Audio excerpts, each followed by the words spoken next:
Have you ever been at a family gathering, smiling on the outside, but quietly wondering, why do I feel invisible here? You're surrounded by people you've loved your whole life. Your children, their spouses, the grandkids running around. And yet, there's a quiet ache in your chest. You nod along with their conversations, laugh when it's appropriate, and help clean up afterward. But deep down, it feels like you're on the outside looking in, like the world has moved on without you and no one even noticed.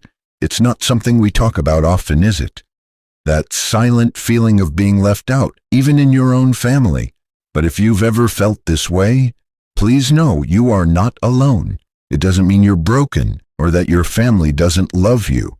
What it does mean, though, is that something inside you is asking to be seen, heard, and gently shifted. As we get older, our roles change. We go from being the center of our children's world to the background of their busy lives. And while that's a natural part of life's rhythm, it can still leave us feeling confused, hurt, or quietly forgotten. But here's the beautiful truth. You don't have to wait for others to change how they treat you. There are powerful inner shifts, small, intentional changes in the way you see yourself and the world that can completely transform how you experience these gatherings. Today, we'll talk about 5 of these inner shifts that can help you feel more connected, peaceful, and valued, no matter what's happening around you. Let's begin with the first one of the most important and most difficult. Let go of the expectation that your worth is measured by your involvement. For decades, you were the glue that held everything together, planning the meals, organizing birthdays, being the emotional anchor. So when your presence isn't as actively needed anymore, it's natural to feel pushed aside. But here's something worth holding close to your heart. You don't need to be involved in every conversation, every plan, every decision to be valuable. Sometimes we carry this silent belief. If they don't ask for my opinion, maybe I don't matter anymore. That belief, though very human, is a trap. Your worth was never dependent on how often you speak or how many tasks you do. Your presence alone, your experience, your quiet strength, it's all deeply meaningful, even if no one says it aloud. Instead of looking for proof that you belong through how much you're included, begin by claiming your own space within yourself. Walk into the room knowing, I bring wisdom, I bring love, I bring presence. That self-anchoring is magnetic.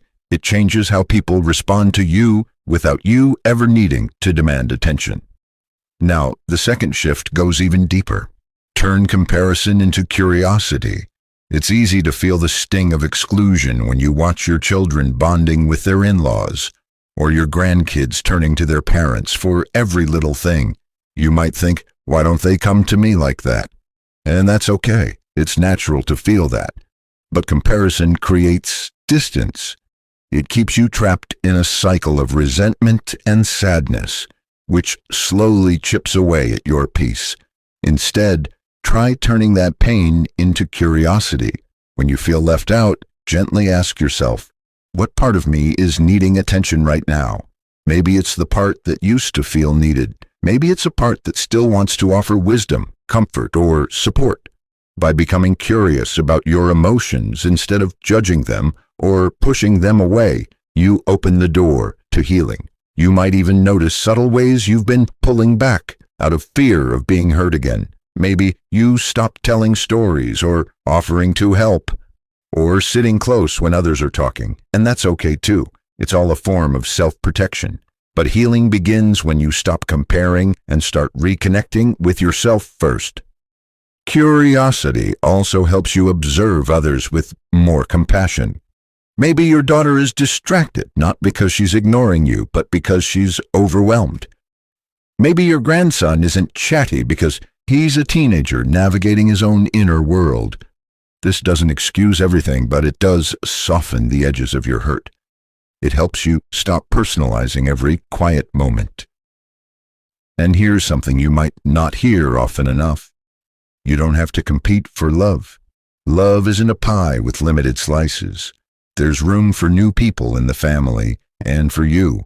But that belief starts within. When you stop comparing and instead root into your own quiet power, you stop needing to prove yourself. You simply are. And that energy is deeply comforting, not only to you, but to everyone around you. Let's pause here for a moment.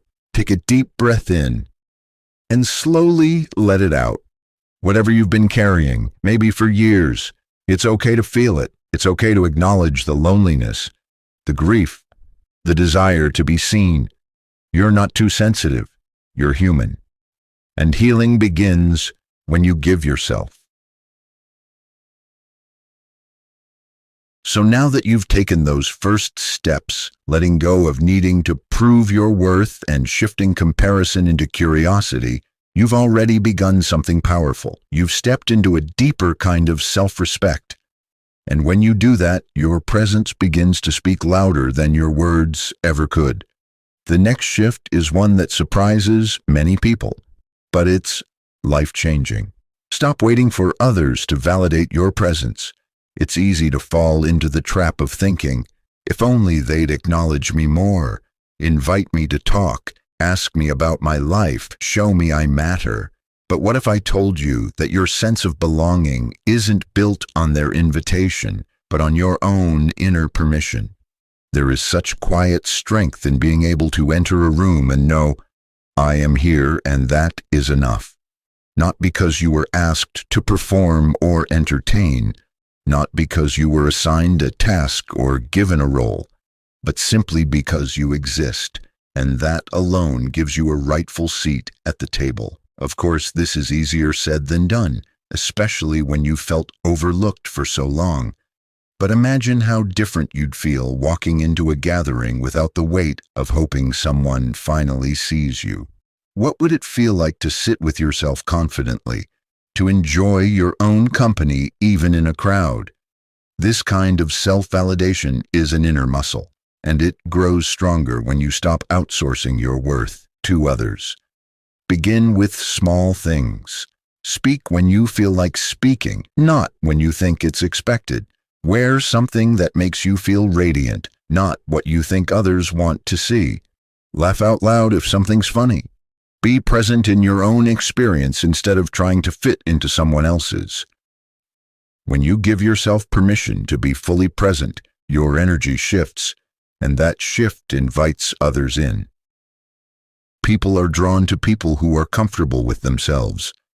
It's like you stop waiting by the emotional door, hoping to be let in, and instead, you quietly realize you've been holding the key all along. The fourth shift is just as important. Redefine what connection looks like at this stage of life. Many times we carry a picture in our heads of how things should be. Sunday dinners where everyone listens to our stories, grandchildren who sit beside us asking questions, children who seek our advice like they used to. And when reality doesn't match that picture, it can be deeply disappointing. But life evolves, relationships evolve, and connection doesn't always look like long conversations or heartfelt speeches. Sometimes it's in the small gestures. A grandchild who gives you a side hug without thinking, a son who brings you tea without saying a word, a daughter who glances at you across the room and smiles. These are quiet, ordinary moments, but they are connection if we allow ourselves to see them that way. When we cling too tightly to the past, we miss the beauty of the present. Yes, it may be different now, but different doesn't mean lesser. What if you chose to see these new, quieter forms of connection as a gift? What if you allowed yourself to appreciate what is instead of mourning what used to be? That mindset can change everything. You might begin to feel a quiet peace during gatherings, even when you're not the center of attention. You might notice that simply being in the room, witnessing your family's laughter and love is its own form of belonging. Of course, grief for the old days may still come up. Let it. That grief is a sign of how deeply you've loved and how much you've given. But don't let it stop you from receiving what's here now. Every season of life has its own flavor of connection, if we allow ourselves to taste it. As we talk about these shifts, I want you to remember something very important. You are not a background character in your own life.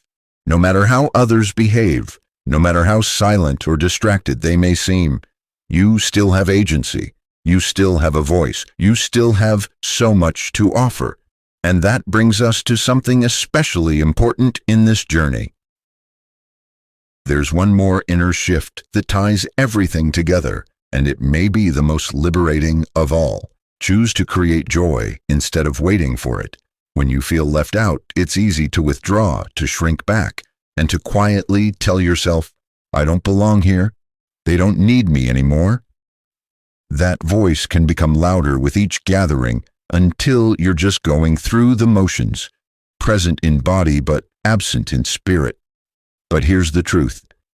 Joy doesn't always come to us. Sometimes we have to create it, not for everyone else, not to impress anyone, but for ourselves. Because you are still allowed to feel lighthearted. You are still allowed to enjoy life. And you are still allowed to make your own happiness a priority.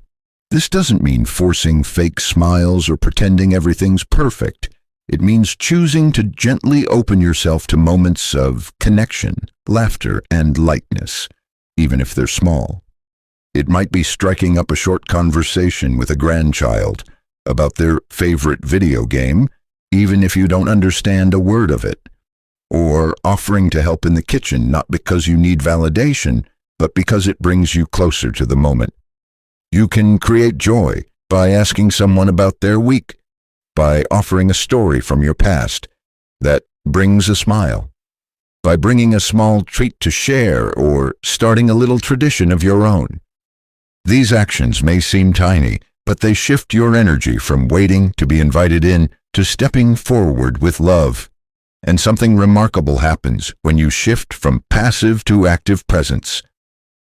You no longer rely on others to make the moment meaningful. You become the meaning itself. You start to realize that you have more power than you thought. You are not invisible. You are radiant, wise, and worthy of joy. Not someday, not if others behave better, but right now. And if, at times, you still feel that ache of being left out, because let's be honest, it might still come up, please know this, that feeling doesn't define you. It's just a signal. A moment of tenderness in your heart asking for your attention. And when you meet it with compassion instead of criticism, it softens. You soothe yourself in ways no one else ever could. So take a deep breath. Let that warm truth settle into your bones. You belong to yourself first. And from that deep inner belonging, you can show up in any room, any conversation, and any family gathering with a quiet power that can't be ignored. Let's take a moment to gently reflect on the shifts we've explored together, not as a checklist, but as seeds that can grow inside you. You've begun to release the need to prove your worth. You've turned comparison into curiosity. You've stopped waiting for others to validate your presence. You've redefined connection in a way that fits this beautiful new season of life, and you've chosen to become a creator of your own joy. These aren't easy steps, and they don't happen overnight, but every small shift adds up.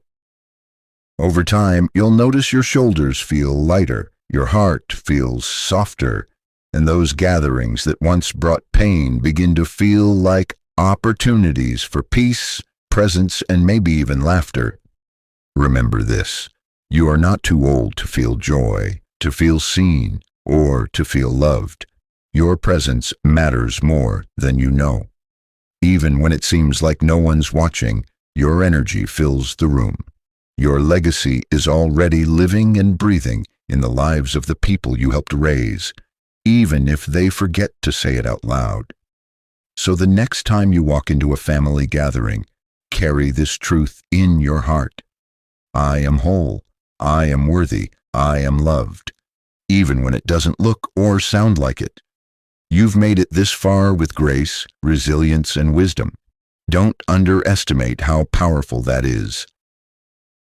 If this message spoke to you today, I'd love for you to share your thoughts in the comments. Has this been your experience? What helped you feel more connected again? And if you found this video comforting or helpful, go ahead and tap the like button. It really supports the channel and helps us reach others who might need this exact message. Don't forget to subscribe if you'd like more conversations like this, designed just for you. Thank you for spending this time with me.